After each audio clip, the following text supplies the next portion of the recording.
politique. Nous sommes ravis de vous avoir avec nous. Je suis ravi de même.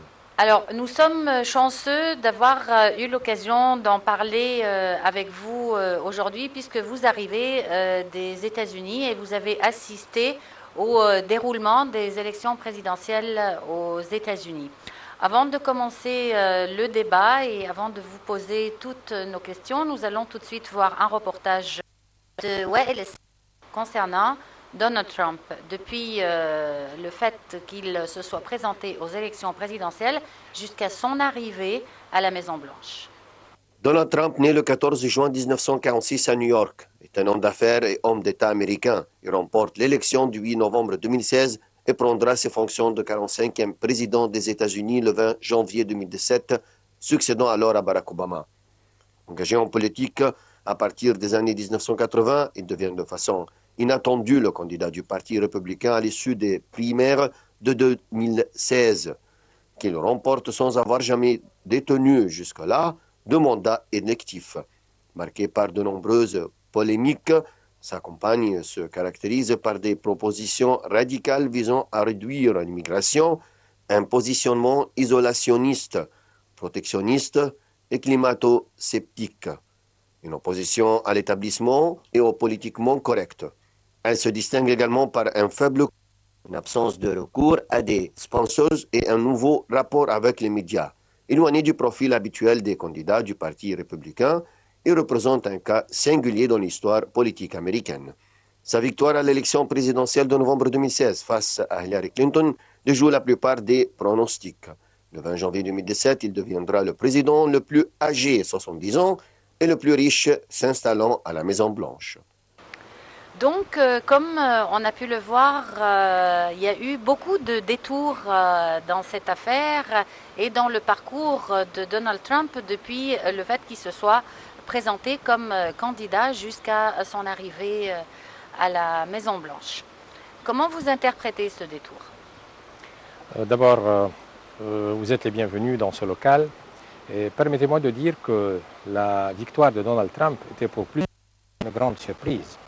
Mais si on revient plus d'une année, si on revient jusqu'au mois d'août 2015, et quand M. Donald Trump a commencé ces débats étaient avec au moins 15 politiciens. M. Donald Trump est bien connu comme possédant un empire commercial, un empire bien connu dans beaucoup d'activités, mais il n'a pas d'expérience politique.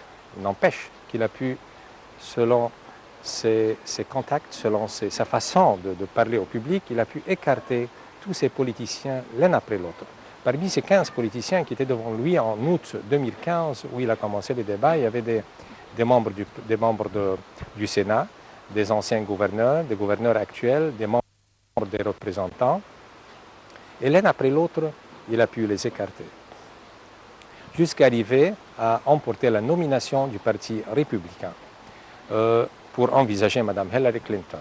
Toutes les prévisions étaient pour Mme Hillary Clinton. Les médias, dans les sondages, ont déclaré que Mme Hillary Clinton avait peut-être entre 8 et 10 points d'avance. Ça s'est rétréci un peu suite à cette affaire des emails, jusqu'à 4 à 6 points. Mais tout le monde prévoyait. La veille des élections, Mme Clinton, soutenue par le président M. Obama, son épouse, son vice-président, croyait avoir déjà quelques pas pour la Maison-Blanche. Mais avec les résultats, État par État, le monde a été ébahi, surpris de voir comment M. Donald Trump a pu gagner ces points. Vous savez, pour être président aux États-Unis, il ne faut pas nécessairement avoir le vote total public, mais il y a ce qu'on appelle le vote électoral. Chaque État a un certain poids et il a pu finalement emporter avec une marge assez grande. Et voilà, c'est le président élu. Bientôt, dans deux jours, ce sera le 20 janvier, où il sera couronné pour entrer à la Maison-Blanche. Alors, ce qui a étonné tout le monde, comme vous l'avez dit, étaient les sondages qui donnaient Mme Clinton gagnante. Bien entendu, il y a eu des accusations pour la Russie, comme quoi la Russie a eu un rôle dans cette affaire. Ouais. Alors, est-ce que vous pensez que vraiment un autre pays, que ce soit la Russie ou un autre pays, ou même des coalitions internes, aient un rôle ou aient pu avoir un rôle dans cette affaire? Là, vous parlez de deux points, coalition interne et la Russie. Le piratage de la Russie, le FBI a dû le prouver, il a dû voir qu'il y a eu quelque sorte d'introduction de piratage de la part de... Mais est-ce que ça a vraiment influencé le vote des coalitions internes? Bien sûr, des coalitions internes, ceci est très important parce que finalement, c'est l'intérieur, c'est l'interne, c'est le citoyen américain qui va voter pour son président. À mon avis, peut-être si on prouve qu'il y a eu un piratage, mais à mon avis, ça n'a eu aucune influence parce que le peuple américain est bien avisé et il est bien conscient de qui il va choisir ou bien qui il va choisir. Et je crois que la majorité du peuple américain était convaincue du programme. M. Donald Trump avait un programme sur trois plans, sur un plan social, sur un plan politique et sur un plan économique. Le citoyen américain a dû reconnaître que c'est ça le président duquel il a besoin pour les 4 années prochaines. Mais il ne faut pas oublier aussi que M. Donald Trump n'a pas d'expérience dans la vie politique. Très belle question. Vous savez, un président, que ce soit le président des États-Unis ou n'importe quel président, il compte sur des conseillers. Il a des comités sur qui peut consulter, sur qui il peut compter. Le président américain ou n'importe quel président est la majorité du temps une façade qui peut-être donne son caractère, mais il doit entendre son entourage, il doit suivre ses consultants, leur avis. Et malgré qu'il n'a pas d'expérience politique, mais il sera entouré par des gens qui sont politiquement, qui ont un passé politique, qui ont une expérience, qui ont été exposés à la vie politique. Et il a bien choisi. Le cabinet est déjà prêt. Son vice-président est bien connu dans la Chambre des représentants. C'était le gouverneur de l'État de l'Indiana, hein, M. Mike Pence. Et c'est lui qui peut-être va soutenir le manque d'expérience politique de M. Donald Trump. On reviendra certainement à ses plans à venir et à son cabinet, mais je voudrais parler aussi de son choix pour son ministre des Affaires étrangères, qui est aussi que pour un dossier comme celui-là, compter sur quelqu'un qui n'a pas d'expérience non plus et qui est surtout un homme d'affaires. Ça, c'est un très bon point. M. Rex Tillerson. M. Rex Tillerson, c'est le Chief Executive Officer d'une compagnie de pétrole bien connue, une des plus grandes compagnies de pétrole. La vente de cette compagnie dépasse les 500 milliards de dollars dans le monde. Il n'a pas d'expérience politique, mais il a des contacts avec tous les chefs d'État dans le monde. Pourquoi? Parce que l'énergie est une chose essentielle. Et n'importe quel chef d'État, n'importe quel dirigeant doit considérer le besoin de son pays pour l'énergie. Par conséquent, si M. Rex Tillerson est en contact avec ces pays pour vendre ses produits ou pour avoir des accords, sûrement il doit avoir des contacts avec les chefs d'État ou les dirigeants ou les responsables, les premiers ministres. Ceci va beaucoup l'aider. Et je reprends toujours, même si on n'a pas l'expérience politique, on peut toujours compter sur des consultants, mais il a des contacts. Il a des contacts avec la Russie. Il a des contacts avec tous les chefs d'État. L'énergie est essentielle pour n'importe qui. Chaque chef d'État ou tout chef d'État qui ne donne pas, qui n'accorde pas une importance à l'énergie, ce serait quelque chose de bizarre. Et par conséquent, c'est ce qui lui donne l'expérience. Une autre chose à considérer, du temps de M. Ronald Reagan, président de 1980 à 1988, en 1982, Alexander Haig, qui était le secrétaire d'État, a été remplacé par George Shultz. George Shultz était le Chief Executive Officer d'une compagnie Bechtel. Et par conséquent, il a été nommé. C'était un des dans les 30-40 années. Alors, il y a eu une expérience pareille, ou bien un cas pareil dans le passé, et je crois que Rex Tillerson a une bonne occasion, avec ses contacts, de remplir à plein, à bon, le poste de secrétaire d'État. Donc, le choix d'une personne qui a de contacts aussi solides avec les chefs d'État, est-ce que cela signifie que Donald Trump y compte avec les pays du monde? Absolument, absolument. M. Donald Trump a été quelquefois vu comme étant un peu extrémiste et par conséquent, beaucoup de chefs d'État étaient surpris. Mais avec l'introduction de quelqu'un qui a des contacts, avec son désir de vraiment relancer une nouvelle page, un nouveau chapitre avec ce chef d'État, je crois que c'est une bonne démarche pour lui. Bon, si on revient aux élections, Hillary Clinton était soutenue bien sûr par le président Barack Obama. Ouais. Mais non seulement elle était soutenue par lui, mais on remarquait quand même une certaine hostilité de la part d'Obama envers Trump. Comment expliquez-vous cela? D'abord, M. Obama aurait bien voulu que ce soit Mme Hillary Clinton, qui était sa de 2008 à 2012, pour son premier mandat. Et il aurait bien voulu qu'elle gagne parce que ça va continuer ce qu'on appelle le legacy de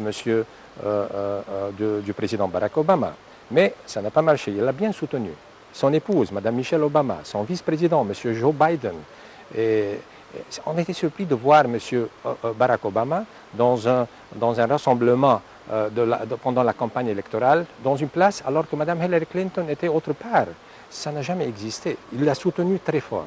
Pourquoi? Parce qu'il voulait bien que sa legacy puisse continuer avec Mme Hillary Clinton. Et je crois que ça serait peut-être... ça a été une surprise pour M. Obama de voir M. Trump gagner. Mais, vous savez, ces gens-là, ces responsables, ces dirigeants politiques, ils doivent regarder l'intérêt du pays et la stabilité de la situation. Même s'il y avait des heurts ou bien des conflits avec M. Trump, on a vu M. Obama recevoir M. Trump à la Maison-Blanche 2 jours après, avoir un accord, avoir une conversation aisée. Et même M. Trump, maintenant, qui attaquait M. Obama, doit ouvrir un nouveau chapitre. Et tout ce qui se passe pendant les campagnes électorales change complètement après que le poste de président est rempli. Et c'est un président qui va quitter bientôt. Il devrait garder pour représenter les États-Unis. Les États-Unis est un pays démocrate qui respecte l'autre parti. Une campagne électorale est quelque chose et devenir responsable, remplir le poste de président est tout à fait autre chose.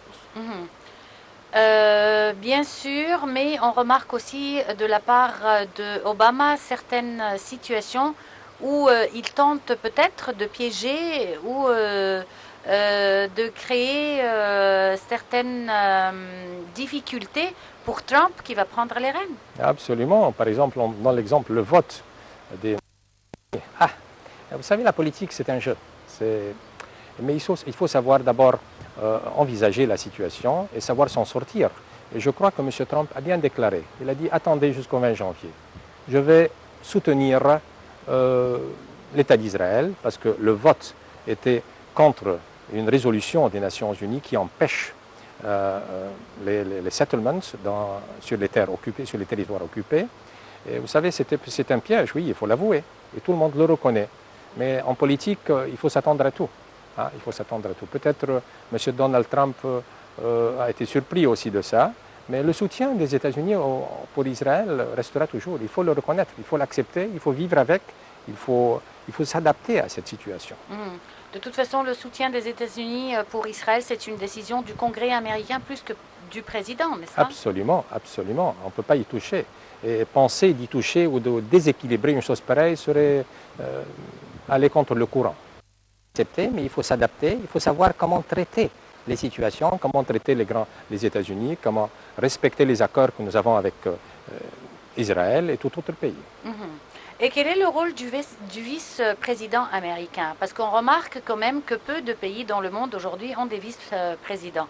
Les États-Unis ont toujours eu un vice-président. Quelle est l'importance ou le poids de ce rôle?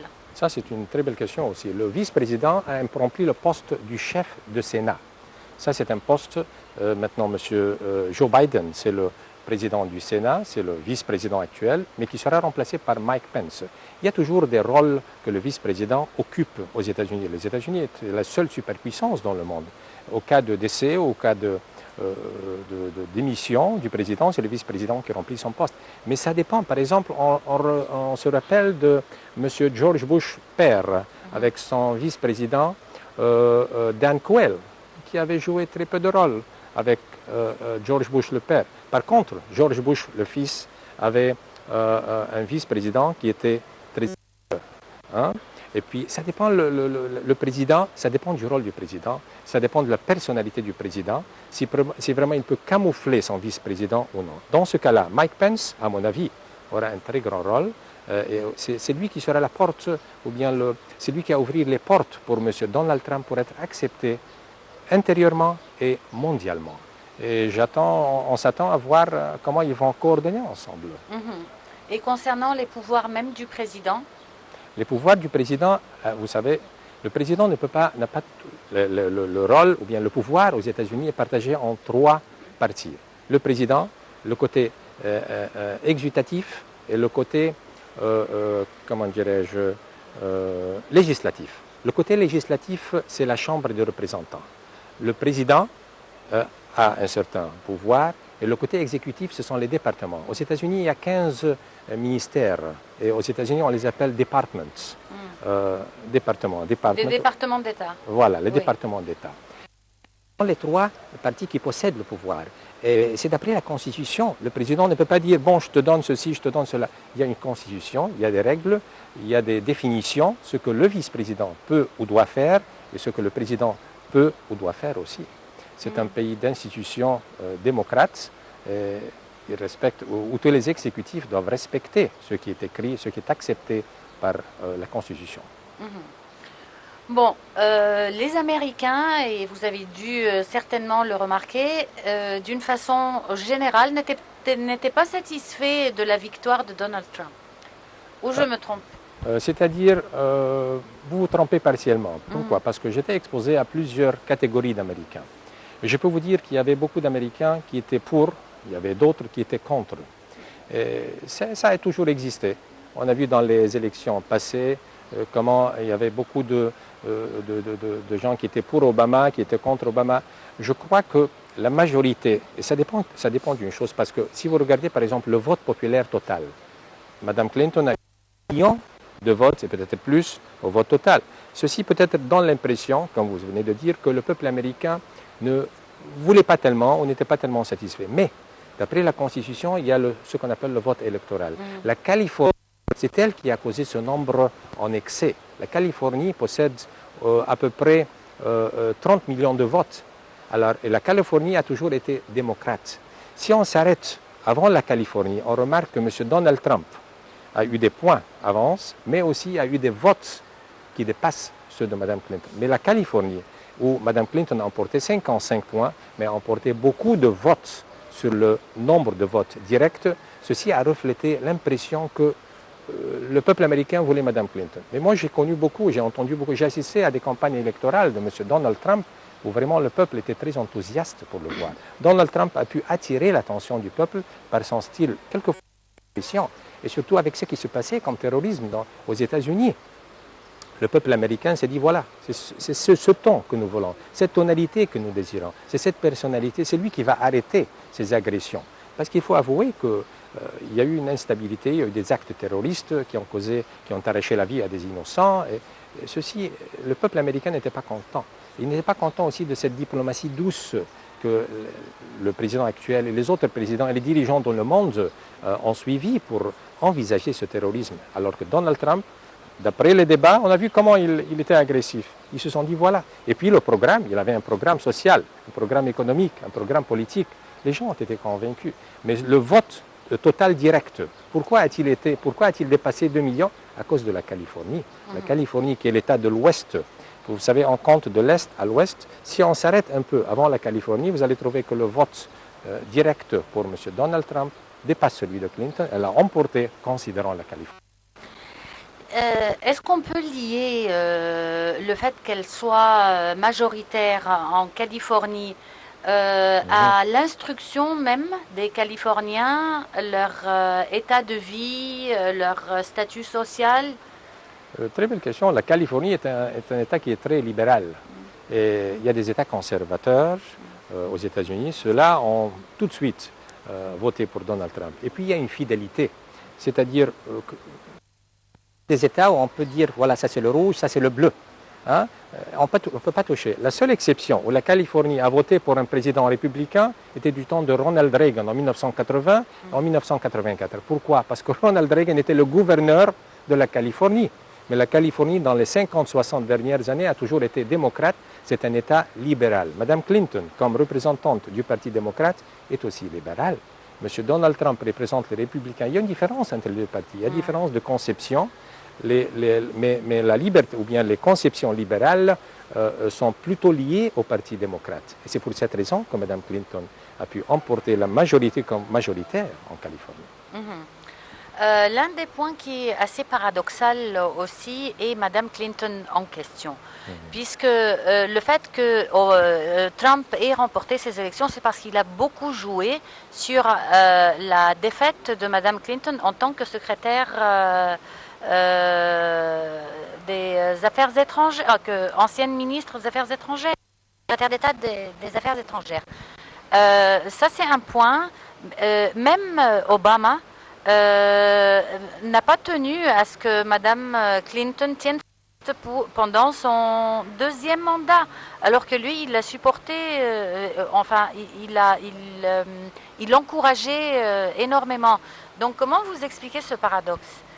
C'est-à-dire, M. Donald Trump a attaqué dur Mme Clinton sur plusieurs fronts et pour différents sujets. D'abord, comme secrétaire d'État, il a attaqué comme étant derrière ce qui se passe au Moyen-Orient. Il a dit que c'est elle, avec M. Obama, qui ont encouragé la création de Daesh. Et regardez le Moyen-Orient maintenant, comment il est désintégré. Regardez la Libye. Il l'a accusé pour les accidents de la Libye avec les 3 Américains morts, inclus l'ambassadeur de la Libye. Ça, c'est le numéro 1. Il a attaqué sur cette affaire des emails. Il l'a attaqué comme étant cachant la vérité ou ne disant pas la vérité, surtout avec l'accident, je reviens à la Libye. Dire la vérité ou bien être transparent pour un exécutif aux États-Unis est excessivement important. Et ceci a causé, vous savez, il faut respecter les devoirs d'un poste exécutif. Mme Clinton a été accusée par M. Donald Trump de ne pas avoir respecté son rôle comme secrétaire d'État, de causer l'instabilité du Moyen-Orient. Il a dit que le Moyen-Orient a coûté 6 trillions de dollars pour l'armée américaine. Vous savez qu'est-ce que c'est? Nous avons 1 million, 1 milliard, 1 trillion. C'est 10 à l'exposant 12. Ça veut dire 6 trillions de dollars.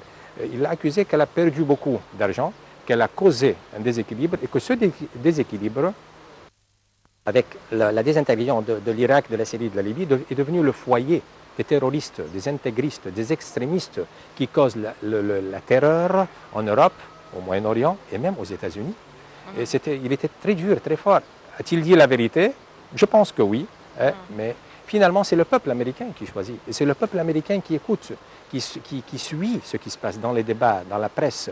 Les médias étaient tous les médias. J'ai suivi toutes les chaînes de médias durant mon séjour là-bas. Je peux confirmer qu'ils étaient tous pour Mme Hillary Clinton et que M. Trump n'a pas eu un vrai soutien des médias, n'a pas eu un soutien des exécutifs, que ce soit le président ou son équipe, et qu'il nageait contre le courant. Et malgré ça, le peuple américain a reconnu que c'est quelqu'un qui mérite qu'on vote pour lui, pour son programme, pour sa personnalité.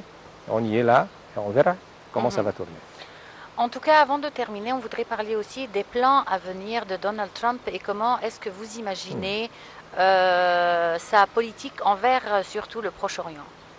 Ça, c'est une très belle question. Du point de vue en politique, M. Donald Trump soutient par exemple la Syrie. Il soutient la présence de M. Bachar el-Assad. Il dit que si M. Bachar el-Assad quitte son poste, la Syrie deviendra un autre Irak, une autre Libye. Ça, c'est un point numéro 1. Numéro 2, ce qui est excessivement important, M. Donald Trump a soutenu les événements du 30 juin 2013. Et il a reconnu que ces événements étaient une vraie révolution, une révolution sincère pour rectifier le système politique égyptien. M. Donald Trump, reconnaissant cette action comme étant une révolution, donne un soutien à nos dirigeants politiques, à notre cher président. Et puis ça aura un effet sur l'économie. Vous savez, l'économie et la politique sont les deux côtés de la devise. Étant reconnus par M. Donald Trump comme étant sur la bonne marche politiquement, ça aura un effet positif politiquement. Le programme de M. Donald Trump a aussi inclus, du point de vue politique extérieur, la révision des accords de NATO avec les forces, avec les pays européens. M. Donald Trump aussi, du point de vue économique, il veut faire rentrer toutes les industries. 70 000 industries sont sorties des États-Unis pour aller au Mexique. Il veut revoir l'accord du NAFTA avec le Canada et le Mexique. Il veut réduire les taxes de 35% à 15%. Réduire les taxes encourage les investisseurs américains et étrangers pour pomper leur argent, pour investir. Ceci va améliorer l'économie. Du point de vue social, M. Donald Trump, par exemple, il est contre le soin médical de Obamacare, il veut introduire un meilleur système, il est pour condamner la peine à mort par pendaison, il est pour cela, il est pour la possession des armes pour tout citoyen, le Second Amendment de la Constitution. Il est contre le mariage des homosexuels, il dit que le mariage sacré est le mariage entre un homme et une femme. Il a une certaine vision pour le changement climatique. Vous voyez que M. Donald Trump a un programme et que ce programme a été déclaré dans sa campagne électorale. Je crois que s'il l'applique socialement, économiquement, politiquement, que les portes seront ouvertes pour qu'il soit un président réussi avec un succès. Mais ce qui importe l'Égypte, et puis les relations entre l'Égypte et l'Amérique sont stratégiques. Il faut avouer qu'en 2013, les États-Unis ont ralenti les supports. Le support militaire a été réduit à moitié. Il y avait des avions qui devaient être livrés, qui n'ont pas été livrés.